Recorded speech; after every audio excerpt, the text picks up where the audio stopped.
Hi வாங்க. மீன் இன்றைக்கி என்ன மீன்லாம் பார்த்துருக்கான். இன்றைக்கி விரால் கிடச்சிருக்கு, கெண்டை மிருகால் கிடச்சிருக்கு, ஒரு ஆற்றுக்கண்டு கிடச்சிருக்கு. விரால் ஒரு 1/2 கிலோ இருக்கும், ஆற்றுக்கண்டு ஒரு 1/2 கிலோ கொஞ்சம் கூட இருக்கும். இதெல்லாம் சிலேப்பி அடிச்சிருக்கு. நாட்டுக்கண்டு கிடச்சிருக்கு, கொஞ்சம் நாட்டுக்கண்டு கிடச்சிருக்கு.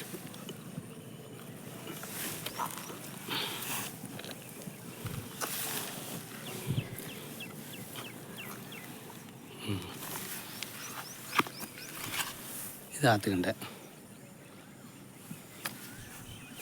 உழு ஒன்று கிடச்சிருக்கு. இதெல்லாம் சிலேப்பி தான்.